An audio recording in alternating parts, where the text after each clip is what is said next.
નમસ્કાર મારા વહાલા વિદ્યાર્થી મિત્રો, મેથ્સ એન્ડ ઇંગ્લિશ યુટ્યુબ ચેનલમાં આપ સૌનું હાર્દિક સ્વાગત છે. મારા વહાલા બાળકો, હજી સુધી તમે આપણી યુટ્યુબ ચેનલ મેથ્સ એન્ડ ઇંગ્લિશને સબસ્ક્રાઇબ ના કરી હોય તો જલ્દી સબસ્ક્રાઇબ કરો અને હા વિડીયોને લાઇક કરવાનું ભૂલશો નહીં. વિદ્યાર્થી મિત્રો, આજે આપણે ધોરણ 6 અંગ્રેજી વિષયમાં યુનિટ 6માં લેંગ્વેજ ફંક્શનની દરેક એક્સરસાઇઝનું સોલ્યુશન કરીશું. Study the sentences. નીચે આપેલા સેન્ટેન્સીસનો અભ્યાસ કરવાનો છે. My father is a farmer. He goes to the farm. He એન્જોયઝ his work. I will become a teacher. I will go to the school. I will enjoy my work. અહીં આપણને simple present ટેન્સના sentences આપેલ છે, જ્યારે અહીં આપણને simple future ટેન્સના sentences આપેલ છે. હવે બીજો પ્રશ્ન જોઈએ. Arrange the words and make meaningful sentences. અહીં આપણને આડા અવળા જે વર્ડ આપેલ છે તેને આપણે મીનિંગફુલ સેન્ટેન્સની રીતે વ્યવસ્થિત ગોઠવવાના છે. અહીં આપણે વ્યવસ્થિત રીતે ગોઠવણી કરીને મીનિંગફુલ સેન્ટેન્સીસ બનાવેલ છે. જોઈએ ક્વેશ્ચન 1માં will he play chess. 2. I will become a teacher. 3. My mother will make a rangoli. 4. They will read a newspaper tomorrow.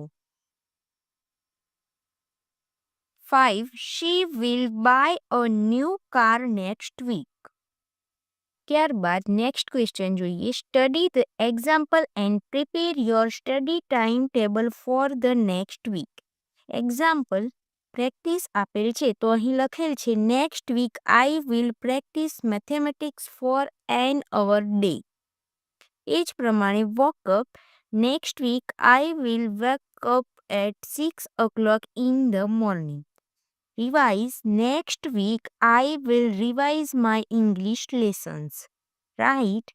Next week I will write N essay in English. Read. Next week I will read a new chapter in Hindi. Next question. Study the example and prepare your wish list. હવે અહીં આપણે આપણી વિશ list તૈયાર કરવાની છે. જેમ કે example આપેલ છે I will fly a plane after 10 years. I will vote after 8 years. I will drive a car after 9 years. I will go for trekking in the Himalayas after 10 years. I will learn Sanskrit after 3 years. I will become a teacher after 12 years. Next, write 3 sentences about your dream occupation. જેના જવાબ આ પ્રમાણે છે. I will become teacher. Second, I will teach in my village school. Third, I will educate each and every person in my village. વિદ્યાર્થી મિત્રો, અહીં language ફંક્શનની દરેક એક્સરસાઇઝનું સોલ્યુશન પૂર્ણ થાય છે. વિડીયો ગમ્યો હોય તો તેને લાઇક કરો, તમારા મિત્રો સુધી શેર કરો. આવા જ અવનવા ઉપયોગી વિડીયો જોવા માટે આપણી યુટ્યુબ ચેનલ મેથ્સ એન્ડ ઇંગ્લિશને સબસ્ક્રાઇબ કરવાનું ભૂલશો નહીં. મળીએ એક નવા વિડીયો સાથે. ધન્યવાદ.